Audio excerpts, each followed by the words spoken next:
اور اس احتیاط کے مقابلے میں روش کیا ہے؟ اب اسی رستے پر ایک شخص بے دھڑک جا رہا ہے، قدم سیدھا پڑے یا قدم الٹا پڑے اسے پرواہ ہی نہیں ہے، اور دامن الجھے یا دامن نہ الجھے اس کی بھی اسے فکر ہی نہیں ہے، چنتا ہی نہیں ہے. یہ مستغنی آدمی ہے، اسے کوئی پرواہ نہیں ہے کہ میں گروں گا. یعنی جیسے بچہ کوئی یا بیوقوف آدمی چل رہا ہو تو اسے تو گرنے پڑنے کی کوئی فکر نہیں ہوتی. سلپری سڑک کے اوپر وہ 180 کی سپیڈ سے جا رہا ہے تو استغنا ہے، اسے نہیں پرواہ کہ بھائی سڑک سلپ کرتی ہے. وہ تو جب آگے کوئی چیز آئے گی بریک لگائے گا پھر پتہ چلے گا کہ کیا ہوا ہے، اس کے بعد اس کو عقل آئے گی، اگر آئے گی تو پتہ نہیں پھر آئے گی بھی یا نہیں آئے گی، یا رہے گی یا نہیں رہے گی.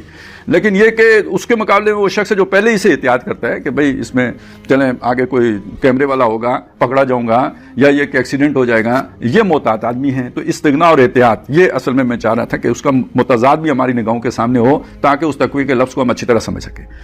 اب یہ والا جو تقوی ہے، اب آپ دیکھیے کہ اس کو قرآن مجید نے کیا بتایا ہے. اس کا سارا تعلق اللہ کے سامنے کھڑے ہونے سے ہے. میں 2 مقامات کم از کم آپ کے سامنے فوری طور پر پیش کر سکتا ہوں. سورہ رحمان میں آیا وَلِمَنْ خَافَ مَقَامَ رَبِّهِ، وہ شخص کے جو اپنے رب کے سامنے کھڑے ہونے سے خوف زدہ رہا. اپنے رب کے سامنے کھڑا ہوں گا، مقام یعنی جا کے سامنے پیشی ہونا، میری پیشی ہوگی اللہ کے سامنے، یعنی اکاؤنٹیبلٹی ہوگی. تو اسی طرح آتا ہے اما من خاف مقام ربہ ونہى النفس عن الہوا، کہ جو اپنے رب کے سامنے کھڑے ہونے سے ڈرا اور اس نے اپنی خواہش کو روکا، اپنے نفس کو روکا خواہش کرنے سے. تو نفس کا گھوڑا تو منہ زور ہے. جو بے پرواہ شخص ہوگا وہ اس کی گریٹیفیکیشن کے لیے ہر حربہ استعمال کرے گا، لیکن جسے اپنے رب کے سامنے کھڑے ہونے کا ڈر ہوگا وہ اپنے نفس کی باگیں روک کے رکھے گا کہ یہ سرپٹ اگر دوڑا تو یہ ادھر مجھے دوزخ میں پٹکے گا. اب یہ دیکھیں نا، یہاں 180 پہ گاڑی چلائی تو کسی موڑ سے نیچے جائیں گے تو یہ تو چلیں کوئی چھوٹا حادثہ ہو جائے گا، لیکن اگر یہ زندگی کی گاڑی ہی سرپٹ چلا دی بغیر جو ہے نا تقویٰ کے تو پھر دوزخ کے گڑھے میں گریں گے نا. ہے دونوں طرف گڑھا، ادھر کوئی کھائی ہے ادھر وہ گڑھا ہے جس میں جا کے گرنا ہے. تو جسے یہ معلوم ہے کہ آگے جا کے اکاؤنٹیبلٹی ہونی ہے، اللہ کے سامنے کھڑے ہونا ہے، اس کے اندر یہ ڈر اور خوف ہوگا کہ وہ گاڑی زندگی کی احتیاط سے چلائے. یہ اس احتیاط سے گاڑی چلانے کا نام تقویٰ ہے. یہاں سے اصل میں وہ تزکیے کے عمل کا آغاز ہوتا ہے. نہن نفس کو روکنا ہے نا، تو روکنے کی بنیاد کیا بنے گا؟ اپنے رب کے سامنے کھڑے ہونے کا خوف. تو تزکیے کا پہلا قدم اٹھے گا کہاں سے؟ ایمان بالآخرہ سے. کہاں سے اٹھے گا؟ اللہ کے سامنے کھڑے ہونے کے ڈر سے. یہ چیز ہے جو آپ کے نفس کے منہ زور گھوڑے کو روکنے میں آپ کو طاقت فراہم کرتی ہے. تو یہ پہلی بات یہ ہو گئی، نفس کو روکنا. اب مسئلہ ذرا تھوڑا اس سے آگے چلائیں. یہ صرف نفس کی خواہشات مطلب بھوک کی خواہش ہے یا کوئی جنس کی خواہش ہے یا کوئی لالچ ہے یا کوئی اس طرح کی چیز، یہی کچھ تو نہیں ہے نا، بہت کچھ ہے. اب آپ دیکھیں کہ اس دنیا میں اللہ نے بھیجا ہے تو کتنی جو ہے نا ٹیمپٹیشنز دنیا کے اندر موجود ہیں. بنیادی طور پہ بھیجا امتحان کے لیے. اب دیکھیں یہاں سے وہ تطہیر افکار کا معاملہ شروع ہو رہا ہے. دنیا ہے، عظیم اکثریت لوگوں کی وہ ہے کہ اسی پر جو ہے نا مرمٹے ہیں، اسی دنیا کے پیچھے چل پڑے ہیں.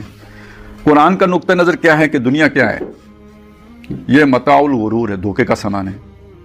لیکن اس وقت کیا دنیا میں یوں ہی سمجھا جاتا ہے کہ یہ دھوکے کا سامان ہے؟ دیکھیں نا، یہ تو قرآنی جو ہے نا وہ نقطہ نظر ہے کہ یہ دھوکے کا سامان ہے. مسلمانوں کو ایک طرف رکھے، مسلمان دنیا میں ہے کتنے؟ 1.5 ارب. اگر آج دنیا 7 ارب انسانوں، 5.5 ارب تو وہ ہے نا کہ جو سمجھتے ہیں کہ دنیا کوئی دھوکے کا سامان نہیں ہے، اسی دنیا کو تو بنانا ہے، سنوارنا ہے، چلانا ہے، اسی لیے تو بنا بھی لیے نا. وہ ستاروں سے آگے جہاں اور بھی ہیں، تو ابھی مریخ پہ جانا ہے، چاند پہ جانا ہے، پتہ نہیں کدھر کدھر. ہم اپنی سوچ ہے، اپنا ظرف ہے. ہماری گھوڑا دوڑے گا بھی تو بیریا ٹاؤن تک دوڑے گا. انہوں نے اب سوچ رہے ہیں کہ بھائی کوئی بیریا ٹاؤن جا کے مریخ پہ بنائیں. ٹھیک ہے، تو چلیں سردیاں جا کے ادھر گزارا کریں یا گرمیاں گزارا، وہ تو بعد میں دیکھیں گے نا کہ ادھر کے موسم میں کیا چیز ایڈجسٹ ہوتی ہے.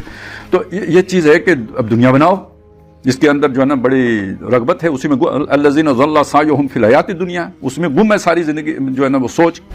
تو یہ پہلی بات تو یہ ہو گئی کہ اس دنیا کی زندگی میں کے بارے میں ہمارا نقطہ نظر کیا ہونا چاہیے. اس کو سیدھا بھی ایمان بالآخرہ کرتا ہے کہ دنیا کو آپ آخرت کے تناظر میں دیکھیں گے تو متاع الغرور ہے، آخرت سے کاٹ کر دیکھیں گے تو بہت حسین و جمیل ہے. اور اصل میں امتحان ہے یہ، الذی خلق الموت والحیات لیبلوکم ایکم احسن عملا.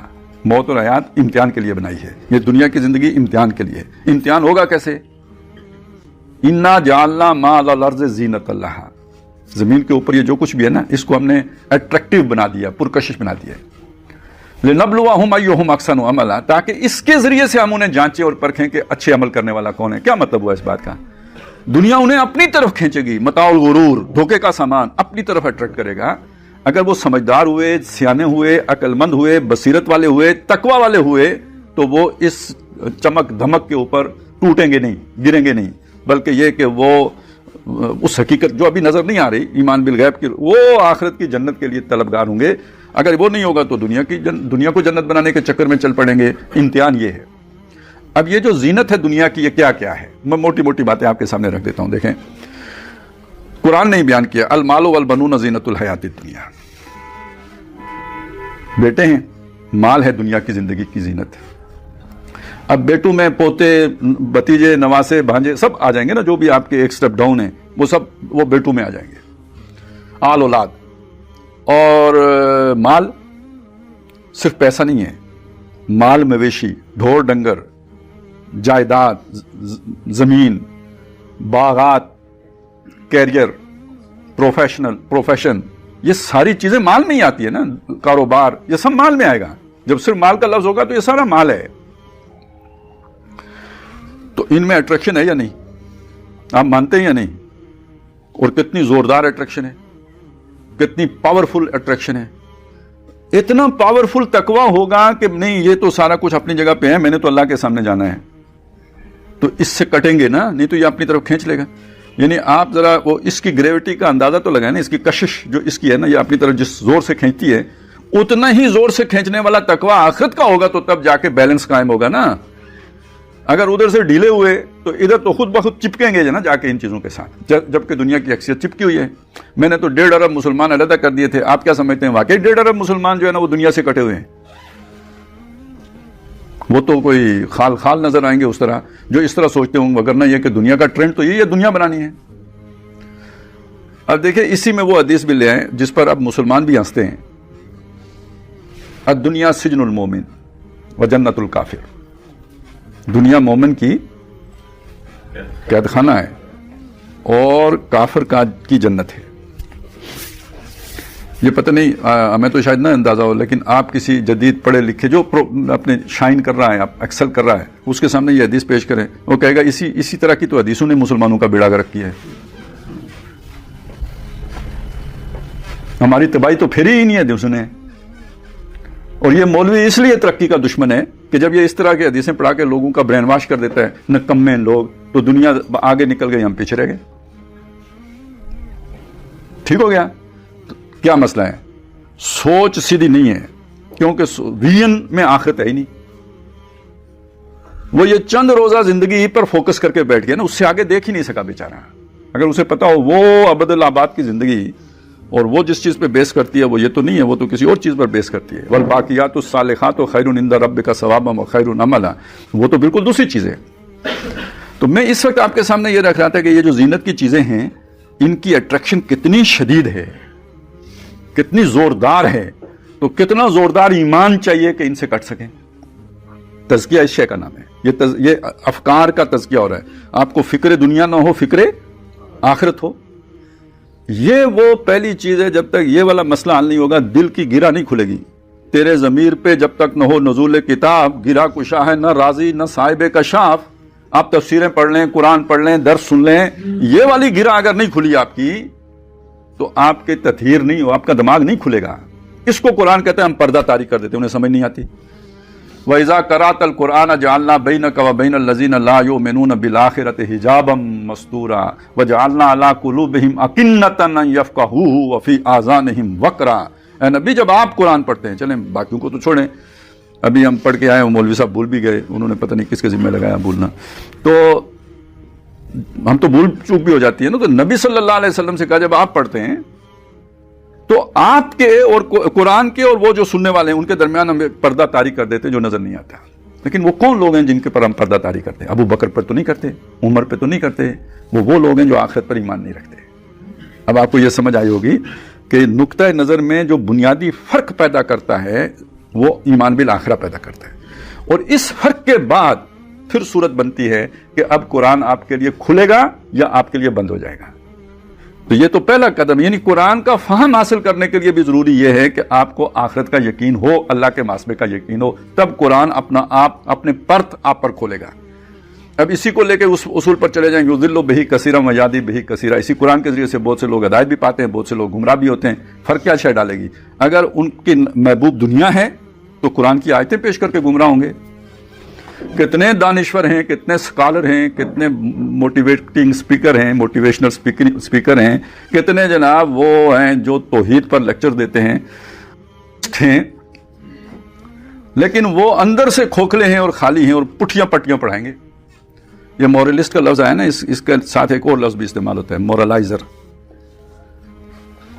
یہ دونوں کا فرق معلوم ہے آپ کو، مورلسٹ اور مورلائزر؟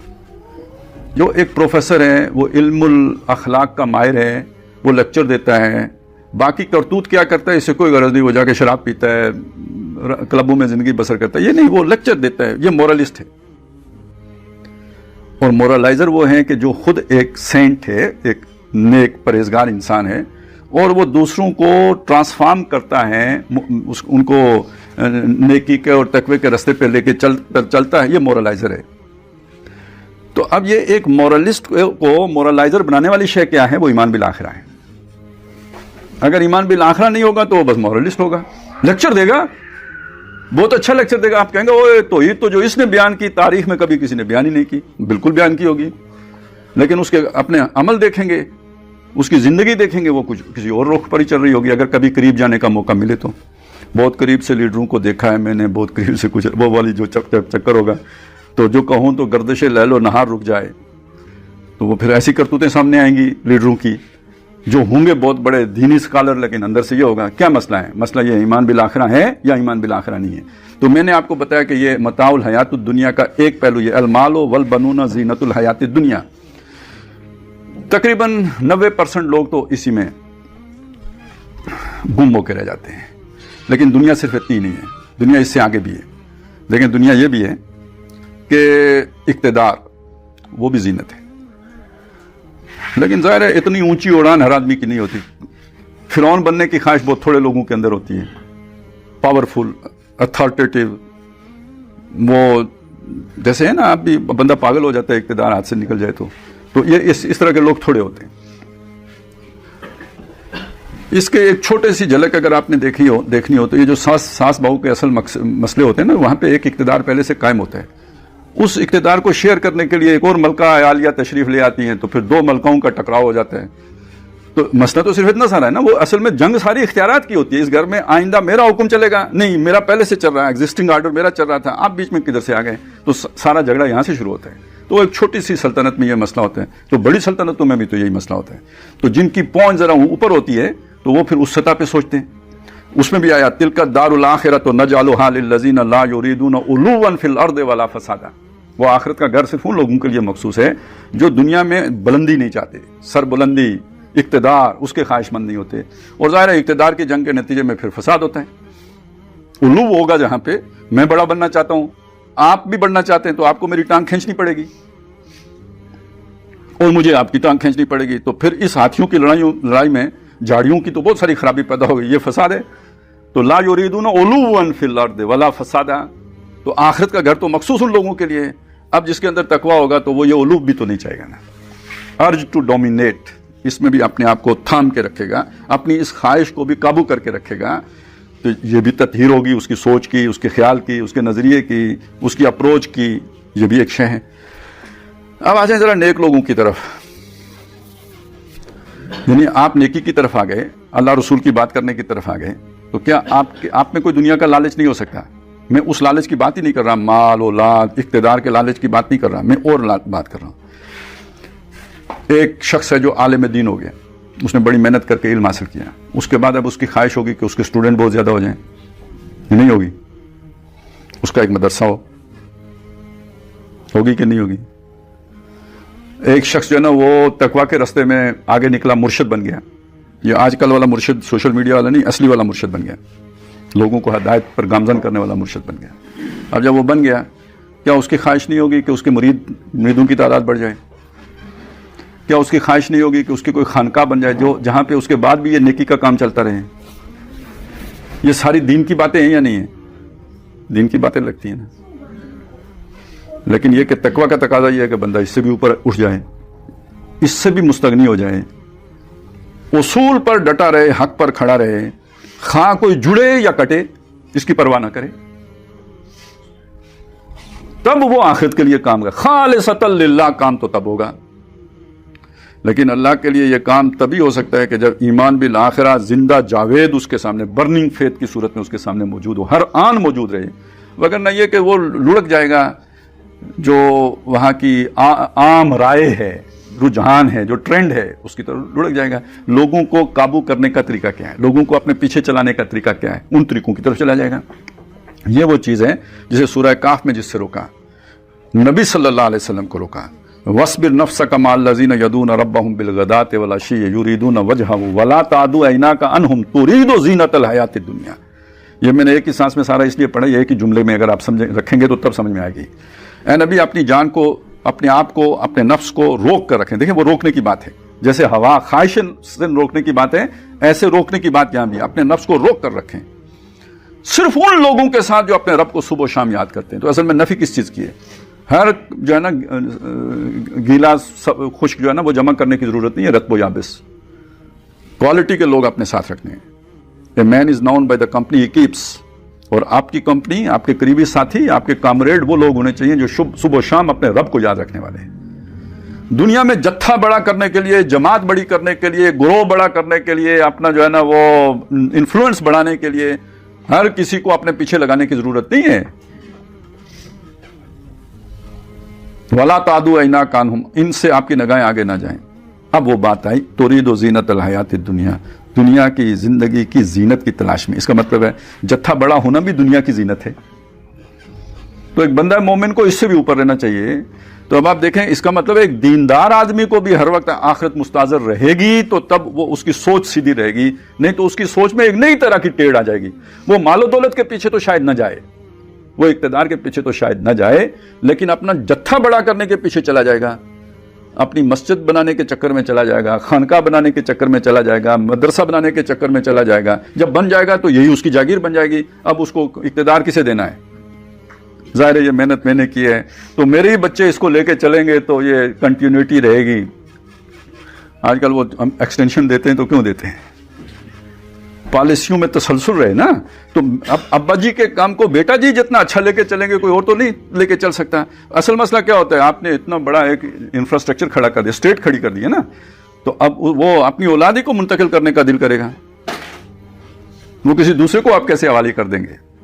تو آپ اس امتحان کو سمجھیے. ترید زینت الحیات دنیا، اس کی کتنی جہتیں ہیں.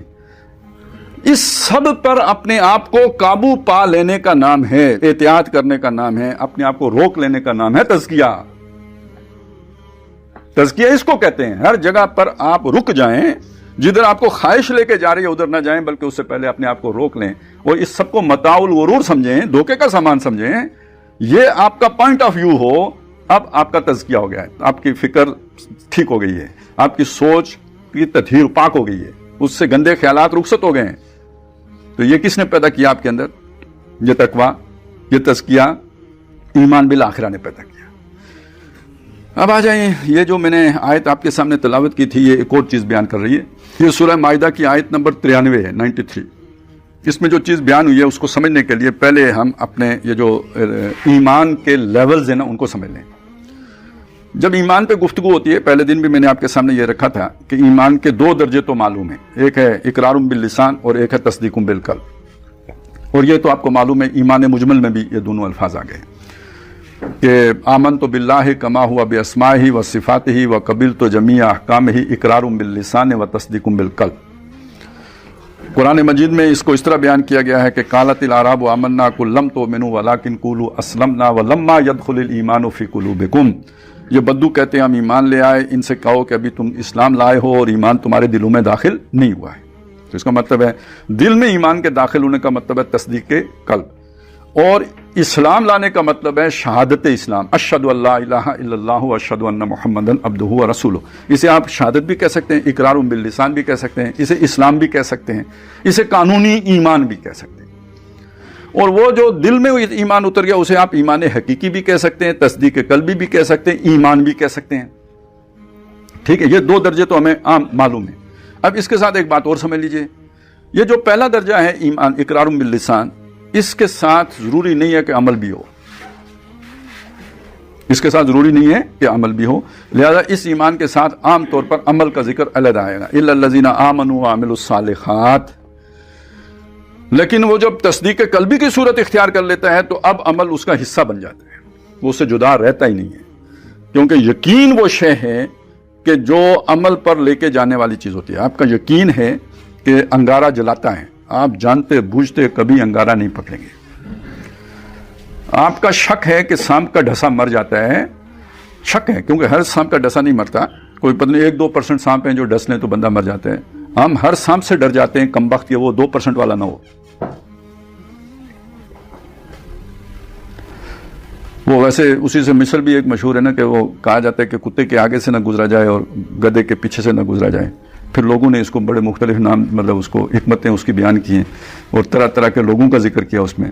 کوئی کسی نے کہا جی وڈے افسر تو اگوں میں گزرا جائے, ٹھیک ہے, وہ دیکھ لے گا کسی نہ کسی کام پہ لگا دے گا, وہ پتہ نہیں پیچھے کس سے نہ گزرا جائے. چلیں بہرحال ایک بات سمجھ میں آئی نا کہ یہ ریئر ہے, لیکن یہ کہ پھر آپ ڈرتے سب سے ہیں. کبھی کبھی ہوتا ہے لیکن کیا پتہ یہ وہی ہو.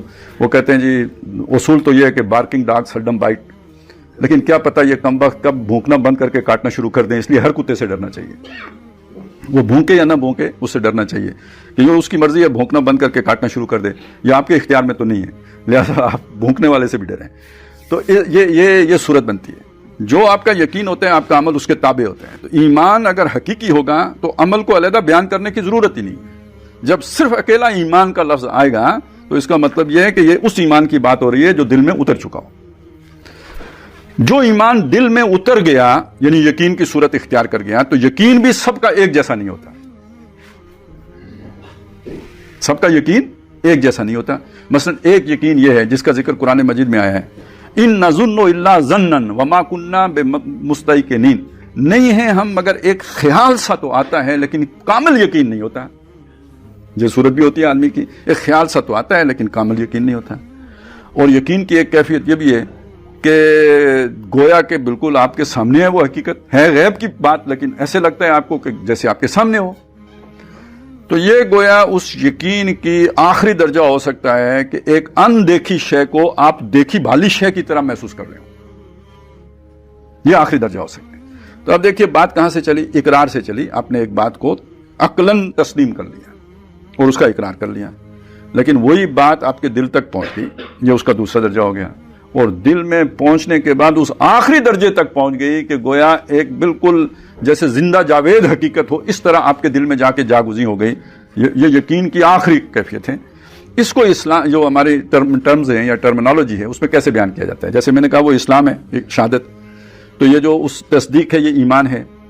اور ایمان کا وہ درجہ کہ جو بالکل آنکھوں دیکھی صورت اختیار کر لے اسے احسان کہتے ہیں. احسان کا معنی حسن ہے, حسن سے بنا یہ کسی شے کو حسین انداز میں کرنا, خوبصورتی سے کرنا. تو پھر اس کا تعلق اعمال سے بھی جوڑا گیا کہ کوئی عمل بہت اچھے طریقے سے سر انجام دینا. ابھی نماز پڑھی کسی نے, اس نے بس جیسے تیسے کی, اپنے ارکان پورے کیے, سلام پھیرا اور آ گیا. بیچ میں 1-2 دفعہ بھول گیا تو سجدہ ساو کر کے جان چھڑائی اور واپس آ گیا. اور ایک آدمی وہ ہے جس کی نماز ہے کہ گویا وہ حضوری کی کیفیت میں اللہ کے سامنے جیسے کھڑا ہے, جیسے حشر کے میدان میں نماز پڑھ رہا ہو, جیسے جنت میں نماز پڑھ رہا ہو. اس نے پوری نماز اس طرح ادا کی. دونوں کی نماز ظاہراً بھی ایک جیسی ہوگی نہیں. یہ جس نے بھگتائی ہے وہ تو جلدی جلدی پڑھ, آپ کو نظر آ رہا ہوگا یار یہ اس کو بہت زیادہ کام ہے, کوئی دکان کا شٹر کھلا چھوڑ کے آ گیا, اس نے جلدی سے واپس جانا, نظر آ رہا ہوگا آپ کو اس کی ادائیگی سے. اب وہ جو ڈوب کے پڑھ رہا ہے وہ بھی تو نظر آ رہا ہوگا آپ کو, اس کے سجدے کی کیفیت آپ کو لگ رہی ہوگی, اس کے تعدیل ارکان سے پتہ چل رہا ہوگا یہ بندہ ڈوب کے نماز پڑھ رہا ہے.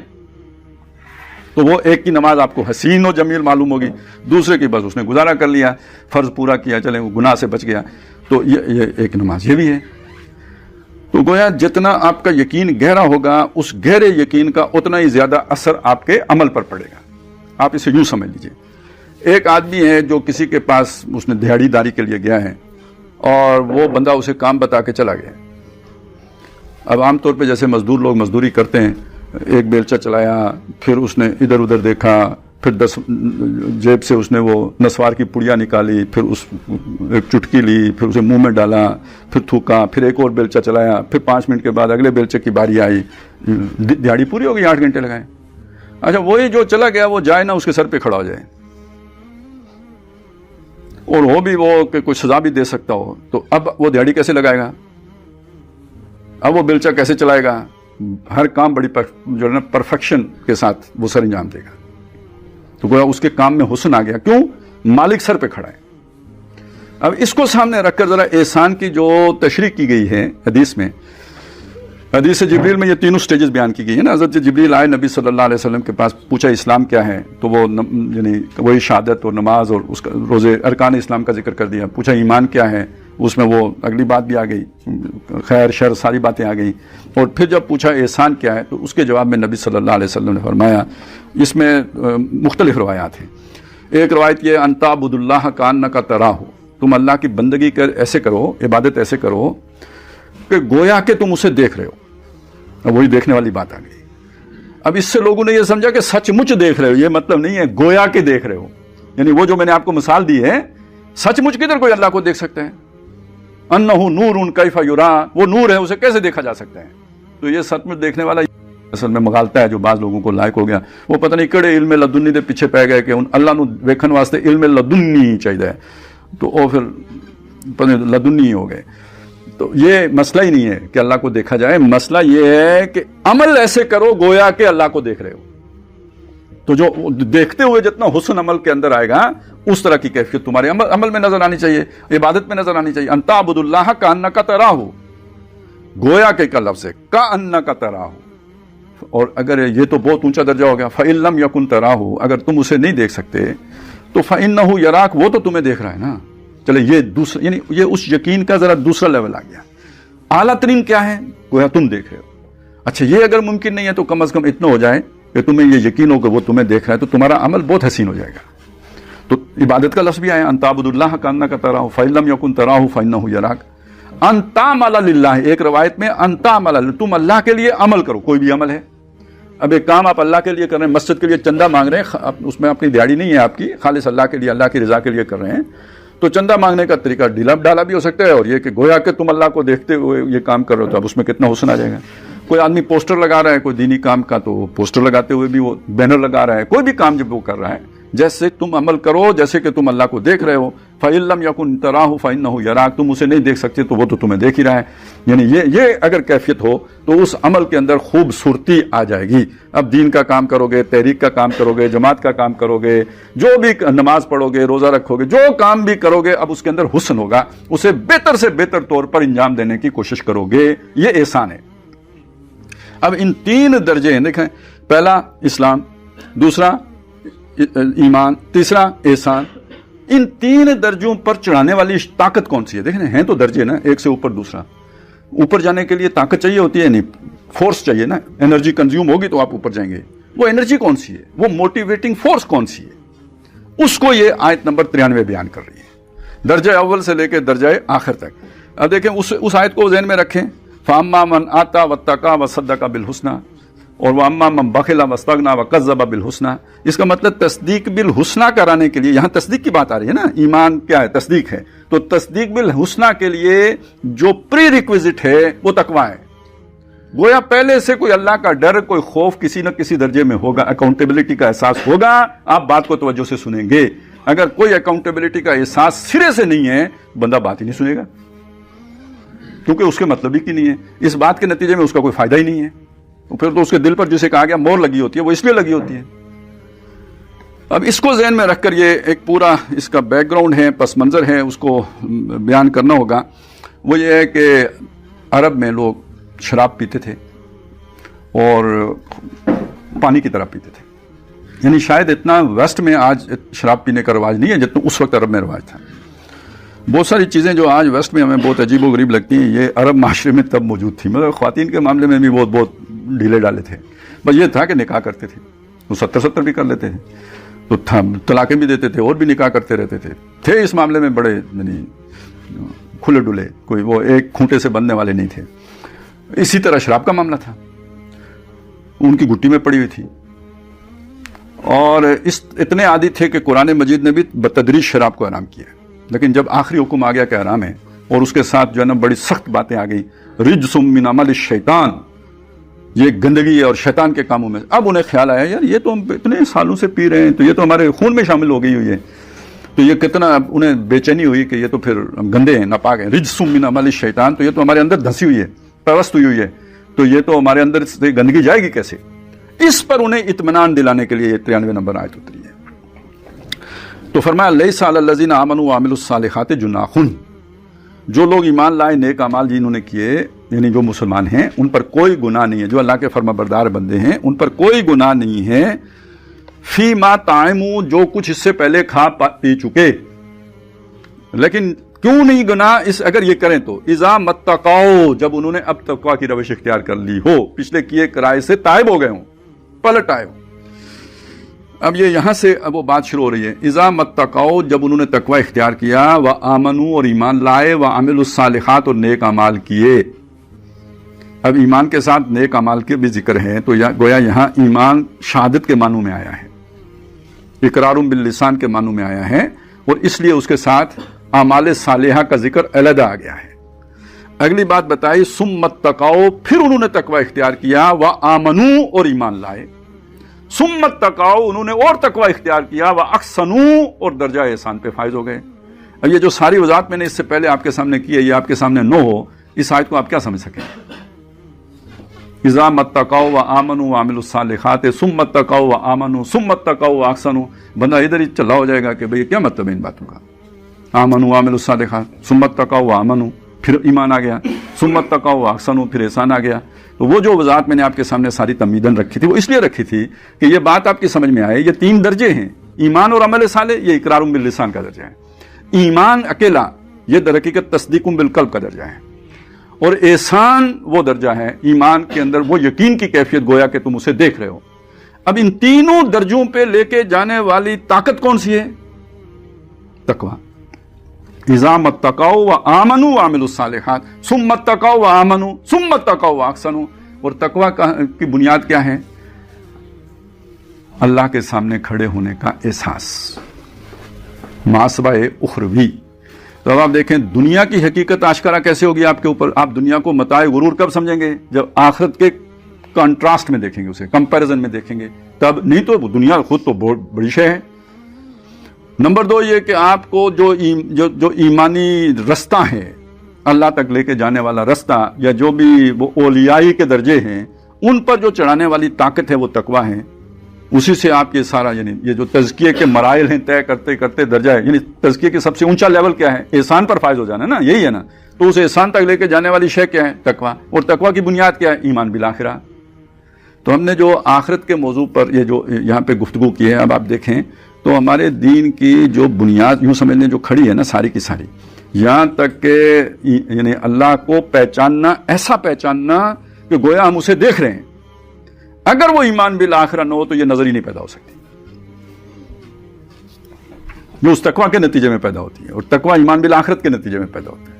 اب اس کو لے کے آئیں جو میں نے آخری گفتگو جہاں پہ ختم کی تھی, کہ جس میں اقبال یہ کہتے ہیں کہ یہ جو نظر جو کب پیدا ہوتی ہے انسان کے اندر, وہ اللہ کو دیکھنے والی نظر کب پیدا ہوتی ہے؟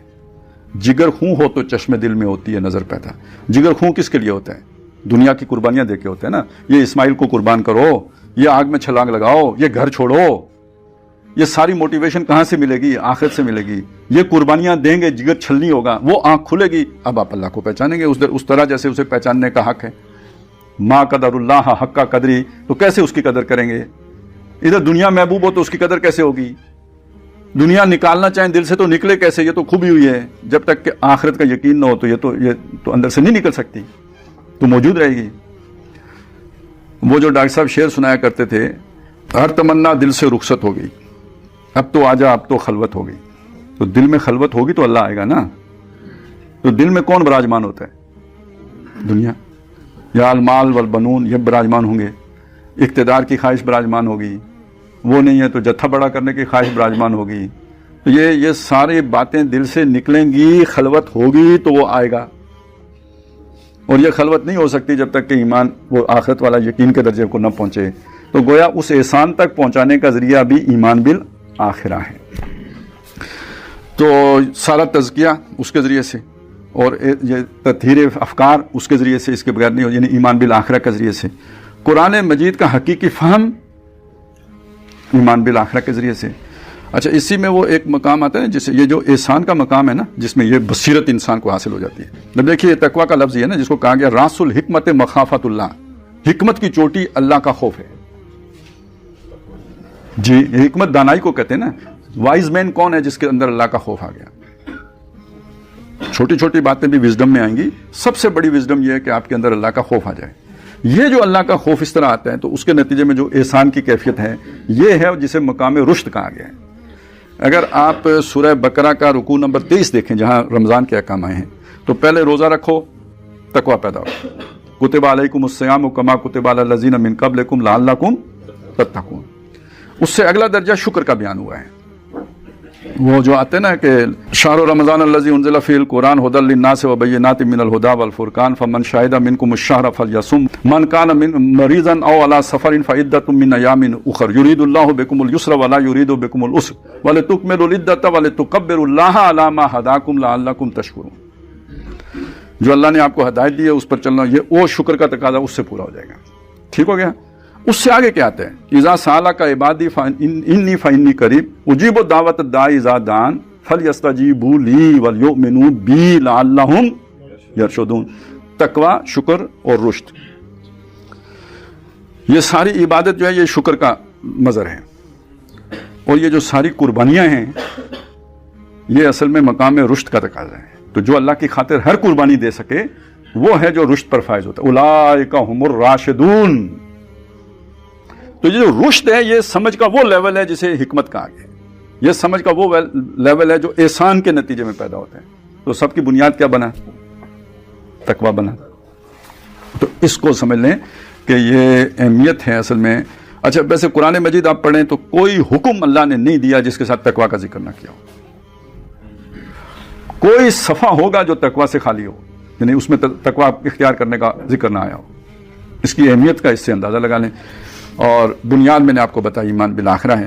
اب ہم نے ایمان بالآخرہ کو بہت سارے طریقوں سے صفر کیا ہوا ہے. ایسا نہیں ہے کہ ہم نہیں مانتے کہ دوبارہ نہیں پیدا ہوں گے. مانتے ہم اتنے گمراہ نہیں ہیں کہ ایک بندہ کہے کہ دوبارہ پیدا ہی نہیں ہوں گے. دنیا اکثر میں تو یہی اب خیال پایا جاتا ہے، لیکن ہم تو مانتے ہیں کہ دوبارہ پیدا کیے جائیں گے. لیکن اس کے بعد ہم میں تقویٰ کیوں نہیں آتا؟ اس لیے کہ ہمیں اللہ کے سامنے کھڑے ہونے کا بھی یقین ہونے کے باوجود کچھ سہارے میسر ہیں. مطلب سب سے بڑا سہارا یہ ہے کہ اوروں کو تو اللہ پکڑے گا، یہودیوں کو پکڑے گا، نصرانیوں کو پکڑے گا، ہندوؤں کو پکڑے گا، سکھوں کو پکڑے گا، بدھوں کو پکڑے گا، ساری دنیا کو پکڑے گا، لیکن مسلمانوں کو جنت میں بھیج دے گا بغیر پکڑے، بغیر پوچھے، بغیر کوئی جو ہے نا حساب کتاب لیے. وہ سارے کے سارے جنتی. آپ نہیں دیکھتے کہ یہ آیت یہودیوں کے لیے آئی ہے، یہ جو ہے نا عیسائیوں کے لیے آئی ہے، یہ کافروں کے لیے، یعنی یہ ہمارے لیے نہیں ہے. آپ دنیا کھاؤ، جتنے فراڈ کرو کر سکتے ہو، یہ آیت آپ کے لیے آئی نہیں. افتؤمنون ببعض الکتاب وتکفرون ببعض، یہ یہودیوں کے لیے ہے. اور یہ کہ فلا نقیم لہم یوم القیامت وزنا، یہ کافروں کے لیے ہے. آپ کے لیے تو کچھ بس آپ کے لیے جنت آئی ہے بس. اب اس کے بعد کہاں سے تقویٰ آئے گا؟ جس بندے کا یہ خیال بن جائے کہ میں تو جنتی ہوں، مجھے تو پکڑا ہی نہیں جانا، خار ہیں، بدکار ہیں، ڈوبے ہوئے ذلت میں کچھ بھی ہیں مگر تیرے محبوب کی امت میں ہیں. تو جب یہ خیال پک گیا اس کے بعد آپ مجھے بتائیں نا وہ اس میں تقویٰ کہاں سے آئے گا؟ اصلاح کیسے ہوگی؟ تو ہم نے اس طرح سے یعنی ایک طریقہ ہے کہ جس سے ہم نے ایمان بالآخرہ کو زیرو سے ضرب دی ہوئی ہے. پھر اگلی یہ ہے کہ سفارشی ہیں. وہ ان کے جو ہے نا ملائکہ تھے مشرکین مکہ کے، کسی کے کون تھے؟ ہمارے تو خیر بوتے رہے ہیں، کس کس کا نام لیں گے تو وہ چھڑا لیں گے. آپ سود خور ہیں تب بھی چھڑا لیں گے، اور یہ کہ آپ جو کچھ بھی ہیں تب بھی آپ کی بچت ہو جائے گی. اللہ اللہ خیر سے. ایک یہ سارا ہو گیا. تیسرا یہ ہے کہ برائیاں بھی کی ہیں تو نیکیاں بھی تو کرتے ہیں نا. سود خوری کرتے ہیں تو یہ جو شہر کی سب سے بڑی مسجد ہے اس میں سب سے زیادہ چندہ میرا ہے، ایئر کنڈیشن میں نے لگایا ہے. آخر کوئی اللہ والا نماز پڑھتا ہے اسے سکون ملتا ہے، اس کو مجھے اتنا بھی نہیں ہوگا کہ چھوٹی سی جنت میں چلیں، کوئی کوٹھڑی ہی دے دے. تو اب میں کیوں سود چھوڑوں؟ چھوٹے موٹے کسی کو اگر کوئی کسی کے پلاٹ شلاٹ ہتھیا لیے تو وہ تو خیر 2 نفلوں کی مار ہے.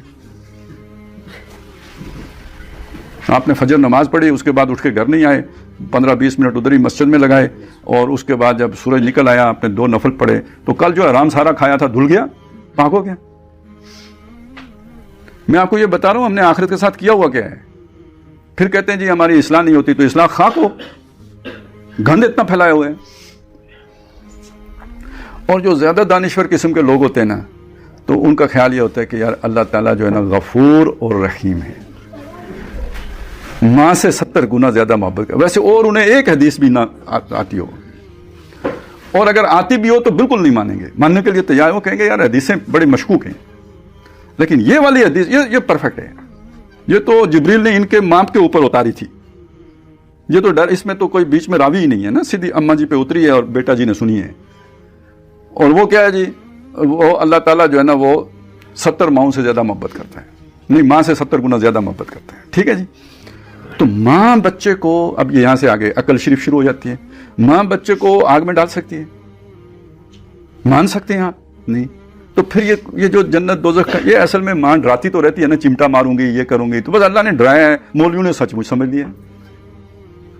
تو یہ تصور ہو تو کیا آپ اس کے بعد آپ کا عمل ٹھیک ہوگا؟ بلکہ جو بیچارہ کر رہا ہوگا اس پہ آپ ہنسیں گے کہ پاگل نے سچ وہ اللہ نے تو مثال دی تھی, اس نے سچ سمجھ لیا. اللہ ایسا تھوڑی ہے کہ وہ کسی کو سچ مچ دوزخ میں ڈال دے.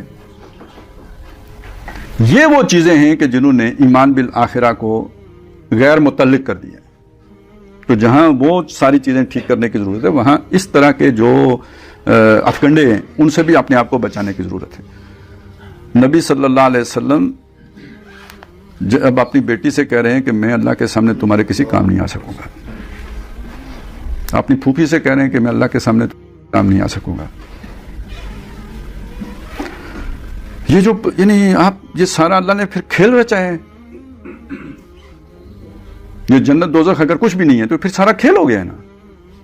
کیا یہ بات عقل مانتی ہے کہ اتنا طویل جو آدم علیہ السلام سے آج تک یہ سارا سفر کھیل ہے, بے مقصد ہے؟ اتنا ہی غفور و رحیم جیسے آپ نے سمجھ لیا تو یہ کیوں قوم عاد ہلاک کر دی, قوم نوح ہلاک کر دی, پھر ان کو بھی نہ ہلاک کرتا؟ تو یہ بھی ایک دھوکہ ہے, فریب ہے. جیسے دنیا کی زندگی دھوکہ ہے, جو اس دنیا کی زندگی کے دھوکہ کھائے ہوئے ہیں تو وہ جیسے یضل بہ کثیرا, تو ایک گمراہی انہوں نے یہ بھی پال لی کہ اللہ غفور و رحیم ہے, اللہ سے دھوکہ کھا لیا اور نہیں پہچانا اللہ کو جیسے پہچاننے کا حق تھا. کہ جہاں وہ غفور و رحیم ہے انتقام بھی ہے. وَإِنَّا مِنَ الْمُجْرِمِينَ مُنْتَقِمُونَ, مجرموں سے ہم انتقام لیں گے. یہ وہی کہہ رہے ہیں نا. آپ کو غفور و رحیم ہونے کا یقین ہے, ظلم منتقم ہونے کا یقین نہیں ہے. تو اس چیز کو سمجھ لیں کہ یہ اس میں جتنا ہم آخرت کا یقین رکھیں گے, محاسبے کا, پکڑ کا, اللہ کے سامنے جا کے پیش ہونے کا, اور وہاں پہ جزا و سزا کا, اسی کے نتیجے میں ہمارا عمل درست ہو سکتا ہے, نقطہ نظر ٹھیک ہو سکتا ہے, افکار کی تطہیر ہو سکتی ہے, اور تزکیہ ہو سکتا ہے. اللہ تعالی ہمیں ایمان بالآخرہ کو صحیح معنوں میں اس پر یقین کرنے کی توفیق عطا فرمائے, مستحضر رکھنے کی توفیق عطا فرمائے, اس پر ہمیں استقامت عطا فرمائے. اقول قولی ھذا واستغفر اللہ لی ولکم ولسائر المسلمین والمسلمات.